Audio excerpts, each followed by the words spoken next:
Hop in the tank, Yeah. Drop in the tank, Yeah. Stop at the shop and hop into the tank, Yeah. Take off your clothes, Yeah. Take a good shower, Yeah. Hop into the float tank for hours and hours, Yeah. Lay in the tank, Yeah. Stay in the tank, Yeah. Play in your brain while you lay in the tank, Yeah. Till you are done, Yeah. Then take a good shower, Yeah. The float will stay with you for hours and hours. All right, welcome everybody.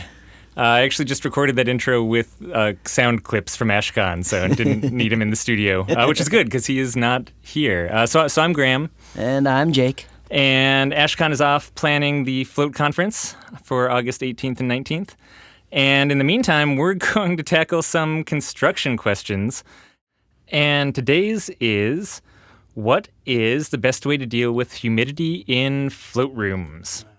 Well, that's a tough one, actually, because we're kind of at odds with ourselves. Like, we want to build a soundproof box, but then we put a float tank in there, which just gives off a lot of humidity. We let people shower in this room, just gives off a ton of humidity.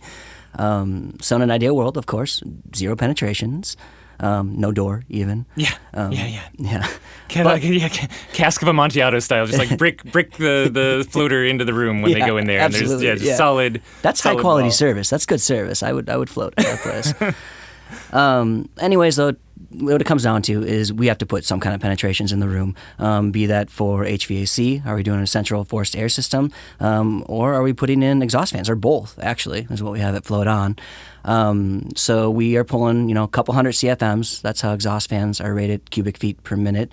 We're running a couple hundred CFM fan in those rooms, and ours are pretty much running 24 hours a day.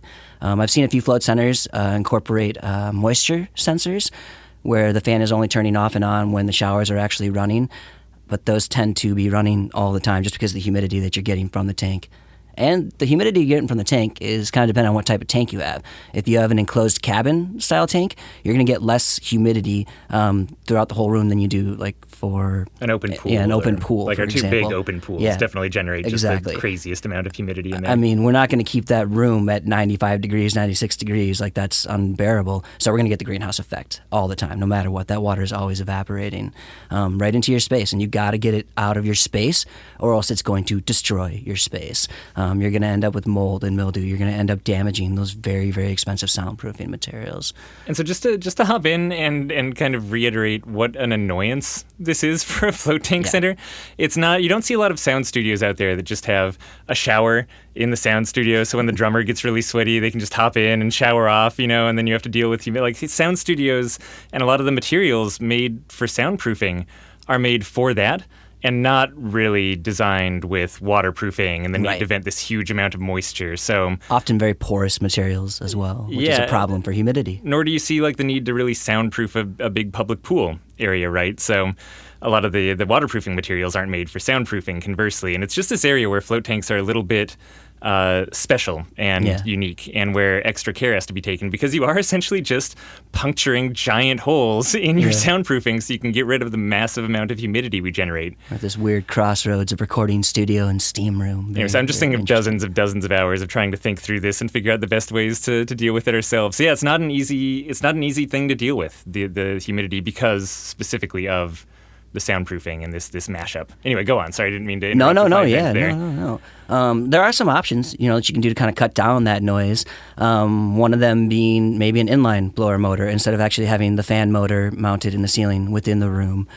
Or even keeping that blower motor clean. Over time, as dust starts to build up on it, it starts to develop like almost this white noise sound that you don't realize until the fan is actually off. Or if it's installed poorly, actually. If a contractor installs this fan and she ends up putting it too close to the edges, and all of a sudden it's reverberating the ducts within your room, that's going to resonate through. That's going to make some noise for sure. So again, it's always coming down to the installer and how well they're doing with your space, and or yourself, how well you're doing with your space. What else are we looking at for humidity control?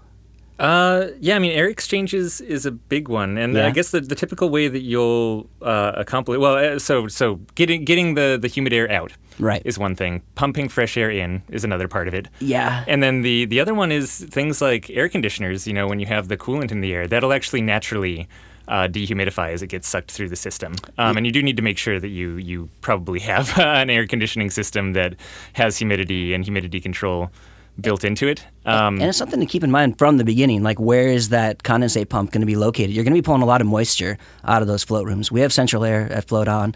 Our pump is running all the time, always pulling humidity out, and that needs to be drained somewhere. So just keeping that in mind from step one as well. Yep, and we just drain ours into our sink. Yeah, it goes into our utility sink because of the afterthought. You know what I mean? Like because we hadn't planned from the beginning. Yeah, the contractor never said anything. They're like, oh yeah, you're going to need this pump, and I'm like, well, where is that going to drain to? And they're like, and I'm like, okay, like we have a communication problem here. As far as like the far side of HVAC contractors not understanding exactly how much humidity is getting pulled out of the air, I think sometimes of the sheets of ice that were forming inside of our kind of like central blower area.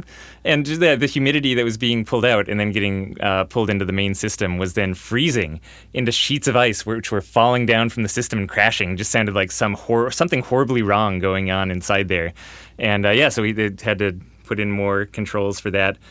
So that if you're not planning on the humidity, the sheer volume of humidity we generate day after day, then it can wear on both your soundproofing and your ducting. Yeah, and your ductwork, like making sure that they understand how much humidity there's going to be, because those ducts need to be slanted appropriately. You don't want any water pooling in any of your ductwork. That's where things like mold and mildew start to grow within there. So like making sure you have good drainage plans.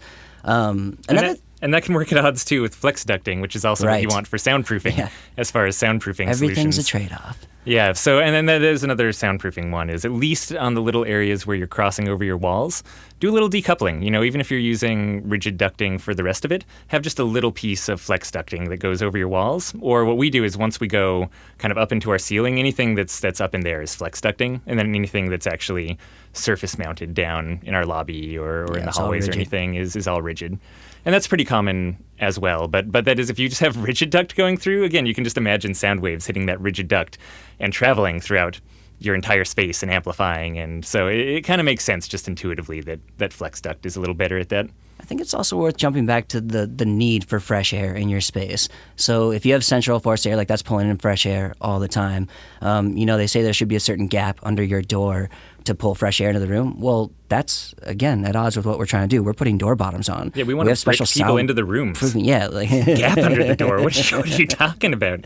So you can see some challenges. We've seen a few people that had like mini pump systems, heat pump systems, our mini splits, and they were required to bring in fresh air because that's only handling the air actually within the room, and so the air then becomes stale, and then that's uncomfortable for your clients. And so just to describe it really briefly, heat pump system, for those of you who aren't familiar, you don't actually really have these rigid duct systems going throughout your space to heat and cool it. You have tiny coolant pipes. Mm-hmm. And just through thermal dynamics and how heat is exchanged between coolant and compressed and expanded, you're able to reverse the flow in the heat pump and either use that same coolant to heat or cool an area. Very efficient systems, but they do lack that fresh air. But because, they only have coolant lines going through, it's not supplying fresh air. So although initially you're like, oh, great, I don't have to puncture holes and things, you still do have to go back and puncture holes to get the fresh air in there. So every system has this requirement for essentially making sure you're not just suffocating or oxygen depriving your customers while they're in their float room.